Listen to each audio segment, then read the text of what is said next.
Sebuah kereta bandara menabrak sebuah mobil di perlintasan kereta jalan Warung Pojok, Kalideres, Jakarta Barat. Kondisi mobil mengalami kerusakan cukup parah di bagian belakang. Meski demikian, 2 orang penumpang mobil selamat namun kritis dan dibawa ke rumah sakit. Peristiwa ini bermula saat mobil berpenumpang 2 orang menerobos palang pintu di perlintasan kereta jalan Warung Pojok. Tiba-tiba sebuah kereta menabrak mobil hingga ringsek. Menurut saksi, mobil berpenumpang 2 orang ini tak menghiraukan adanya teriakan dari warga jika kereta akan melintas. Ini kereta dari arah Tangerang ke arah Jakarta. Jadi ini mobil udah di stop sama relawan yang jaga parkir ya di situ tuh. Cuman mobil nggak ngeliat mungkin ya. Diketahui lokasi tersebut rawan kecelakaan lalu lintas dan banyak memakan korban jiwa. Pemirsa, jelang Natal dan Tahun Baru, sejumlah komoditi terus merangkak naik. Kenaikan tertinggi ini terjadi pada cabai rawit merah yang menembus angka Rp100.000 per kilogramnya.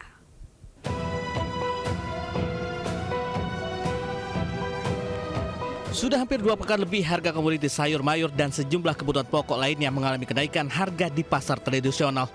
Di Pasar Kosambi, Kota Bandung, Jawa Barat, kenaikan signifikan terjadi pada komoditi cabai rawit dari Rp60.000 menjadi Rp100.000 per kilogramnya. Hal serupa juga terjadi pada sayuran lainnya, seperti tomat dari Rp12.000 menjadi Rp15.000 per kilogram, serta jagung manis dari Rp12.000 menjadi Rp14.000 per kilogramnya. Cabai rawit sekarang ada kenaikan 100 sekilo. Dari berapa, Bu? Dari 60 naik pertama 70, 80 langsung 100. Itu penyebabnya apa sih, Bu? Kurang pasokan, banyak hujan. Kurang pasokan. Ya. Ini udah terjadi berapa lama, Bu? Ada sebulan. Tidak hanya cabai rawit, kenaikan harga juga terjadi pada telur ayam dari harga Rp27.000 menjadi Rp32.000 per kilogramnya. Kenaikan harga telur ini diketahui hampir terjadi setiap hari. Dari Bandung, Jawa Barat, Billy Maulana, Finkrana News melaporkan. Pemirsa, dimulainya masa angkutan libur Natal dan Tahun Baru, penumpang KA Bandara ramai berdesakan memadati stasiun Yogyakarta. Di musim libur Nataru, KA Bandara ini setiap harinya mengangkut 9 hingga 11.000 penumpang dari 50 jadwal perjalanan.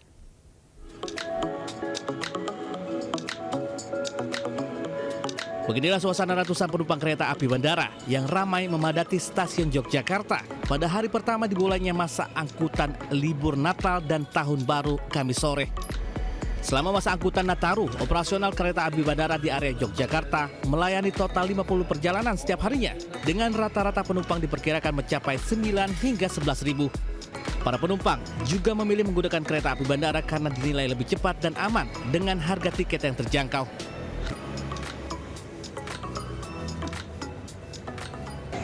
Lebih cepat. Ini yang kedua kalinya. Bagaimana rasanya naik ke transportasi ke bandara itu dibanding dengan transportasi lain? Ya, lebih cepat. Untuk tarifnya sendiri cukup terjangkau atau seperti apa? Sementara itu, selama 18 hari masa angkutan libur Natal dan Tahun Baru, kereta api bandara menyediakan 216.000 kapasitas tempat duduk dari 24 perjalanan KA YIA PSO dan 26 perjalanan KA YIA Express. Dari Yogyakarta, Gunanto Farhana News melaporkan. Pemirsa, ekstrimnya medan yang dihadapi, tim medis Gayo Lues ini berhasil menjangkau daerah terisolir di Kecamatan Pining. Miris saat petugas datang, warga dilanda kelaparan karena tidak ada bantuan makanan yang masuk pasca banjir bandang.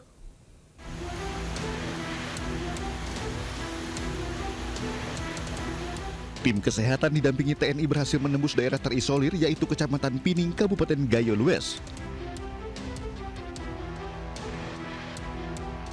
Perjalanan ini mereka tempuh selama 9 jam. Panjangnya durasi perjalanan dikarenakan jarak sejauh 18 km terputus pasca banjir bandang dan tanah longsor akhir November lalu.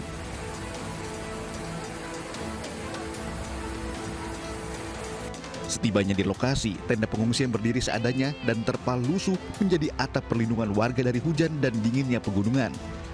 Persediaan makanan pun mulai menipis dan banyak anak-anak yang mulai kekurangan nutrisi. Ini keadaan masyarakat di sana sangat menyedihkan. mungkin sudah mulai ada anak-anak yang mulai kekurangan gizi karena dampak dari penjatahan logistik, penjatahan makanan, penjatahan beras yang tidak semua bisa mendapatkan seperti kita di daerah-daerah yang tidak terisolir.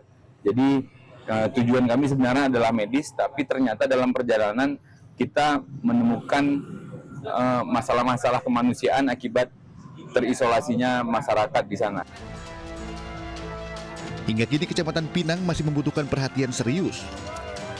Selain layanan kesehatan berkelanjutan, pasokan logistik dan akses menjadi kebutuhan mendesak agar krisis kemanusiaan di Pining tidak semakin memburuk.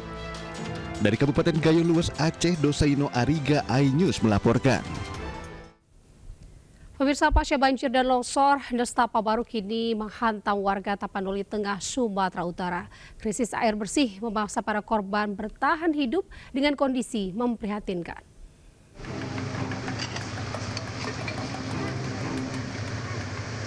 Di tengah puing-puing sisa bencana, warga hutan Nabalon, Tuka, Tapanuli Tengah kini dihadapkan pada kelangkaan air bersih yang ekstrim.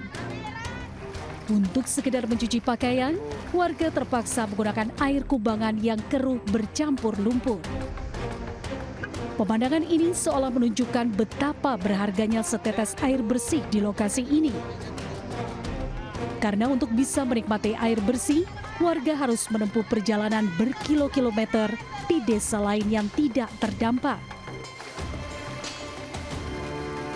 Di saat yang sama, warga juga mengaku ketakutan dengan banjir susulan karena alat berat yang diterjunkan untuk penanganan di Sungai Aek Godang hanya satu. Kalau bisa ditambahlah alat berat itu, karena bisa numpuk semua di sungai sana. Artinya Jadi biar cepat kembali normal kayak. Iya, karena kalau nanti datang hujan atau itu pasti banjir lagi. Hingga kini kondisi desa hutan Nabalon, Tuka masih terlihat porak-poranda.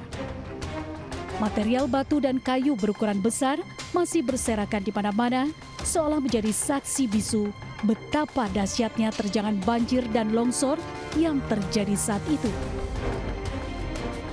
Dari Tapanuli Tengah, Sumatera Utara, Sukriyadi, iNews melaporkan.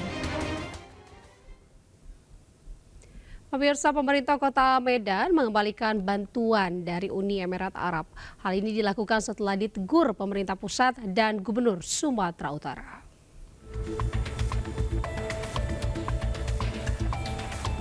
Bantuan Uni Emirat Arab yang telah diterima oleh pemerintah Kota Medan akhirnya ditarik dan dikembalikan ke Uni Emirat Arab.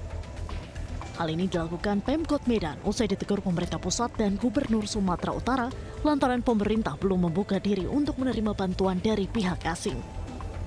Diketahui bahwa bantuan dari pemerintah Uni Emirat Arab tersebut diserahkan Wakil Duta Besar Uni Emirat Arab untuk Indonesia, Syaima Al-Hebsi di Posko Bantuan Bencana Kota Medan, Gedung PKK Medan, Sabtu 13 Desember lalu. Bantuan yang diberikan berupa beras sebanyak 30 ton serta 300 paket bantuan yang terdiri dari sembako, perlengkapan bayi, dan perlengkapan ibadah sholat.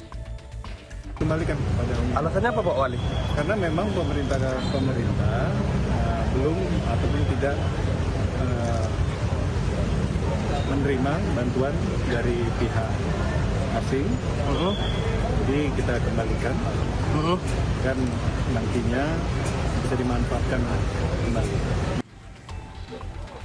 Sementara Ketua Umum PMI Yusuf Kala menegaskan bahwa bantuan asing diperbolehkan masuk selama ditujukan untuk kepentingan kemanusiaan dan dikoordinasikan dengan baik oleh pemerintah. Tidak perlu minta, tapi kalau ada masyarakat yang ingin membantu tentu baik saja itu sebagai kemanusiaan. Karena kemanusiaan itu tidak ada batas wilayah.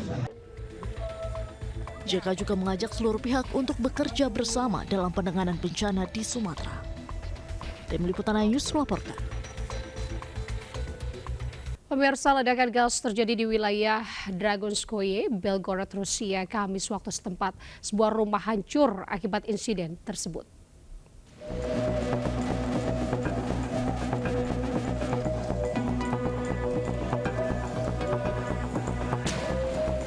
Detik-detik ledakan tersebut terekam oleh kamera CCTV. Masih nampak ledakan yang cukup besar berasal dari salah satu ruangan dan menghancurkan seluruh bagian rumah. Otoritas setempat melaporkan seorang perempuan berusia 20 tahun terluka akibat ledakan dan saat ini tengah menjalani perawatan medis.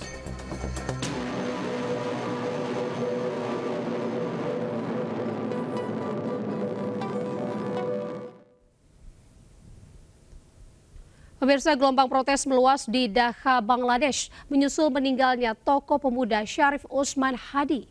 Ribuan orang turun ke jalan menuntut keadilan atas kematian aktivis tersebut.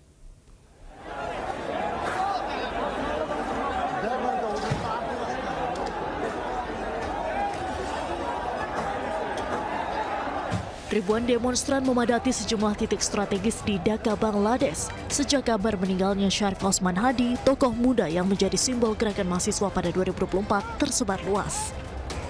Aksi demonstrasi berlangsung dengan tensi tinggi. Massa menyuarakan kemarahan sekaligus ikrar untuk melanjutkan perjuangan politik yang selama ini diasosiasikan dengan Hadi.